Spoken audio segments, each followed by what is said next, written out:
Well, friends, they finally caught him.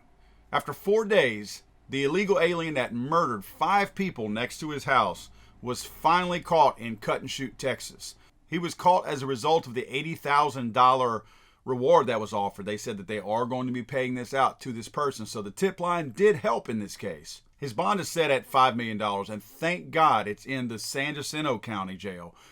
Because if this guy were a little bit farther south in the Houston area, Harris County more specifically, he'd probably get about a $500 bond and be let out on the street probably by Saturday to do the same thing all over again. They still haven't put out any more details about the firearm except the fact that it's an AR-15, they claim. We haven't seen any pictures or any more description about that. Again, that doesn't matter to me because all I care about is what took place, the murder. But that definitely matters to the media. And the fact that they're not giving more details out tells me that it's probably not an actual AR-15. The media is trying to shape this and poison this to be the picture of gun control that they always want in these cases.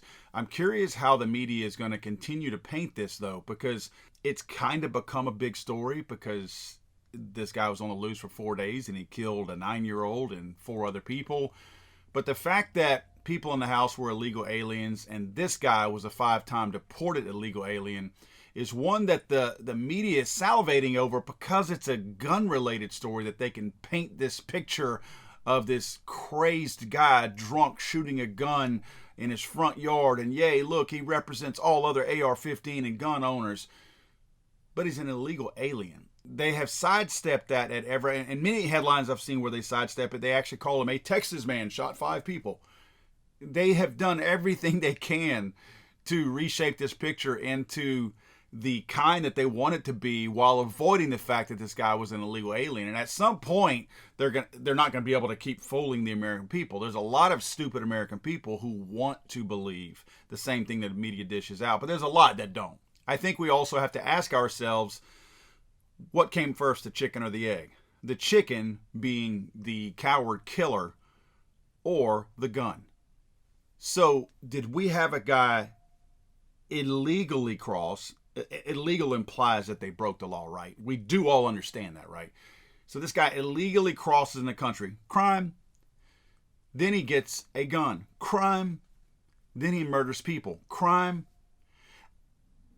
At what point do we stop being stupid and stop saying the gun is the problem?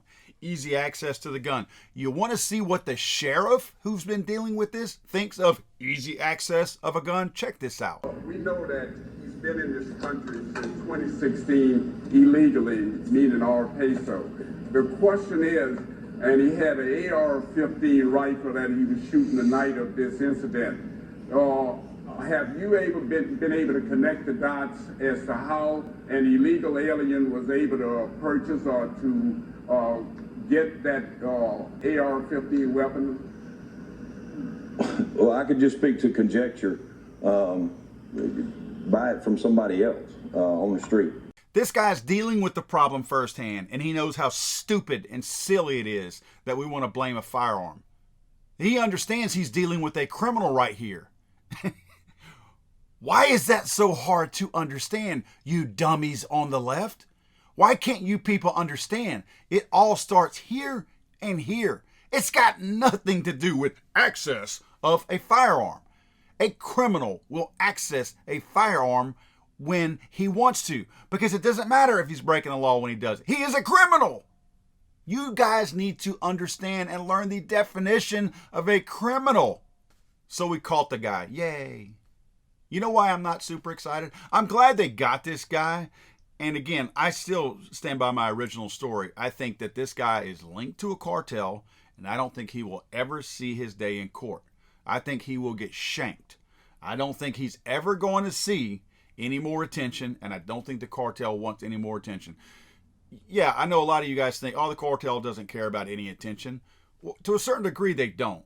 But to one degree, they do. The cartel has an agreement on that border. It may be an unofficial agreement, but they have an agreement. U.S. officials don't mess with the cartels. They don't. We never hear about U.S. officials or U.S. people doing anything negative to the cartels. It is a, quote, gentleman's agreement with these cartels. And by this happening and linking this back to potential cartel ties, it sheds a light on the cartel, not publicly with us, but with the people that they have handshake agreements with down there on the border. But at least they caught him.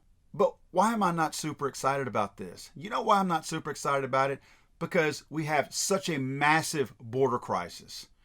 The worst ever in the history of this country, no matter what this idiot potato in the White House says about, oh, we've decreased this by 90%. That's a lie. Anybody believe? No one believes that. Even Democrats are not that stupid. They know better than that. They see that the border is hemorrhaging people. But not only do we have this massive overrun of our open borders right now, it's about to get worse with the ending of Title 42. So while we put one nutbag illegal alien in jail yesterday, there's 10 more just like him crossing the border as we speak. I'm sorry, I thought this was America.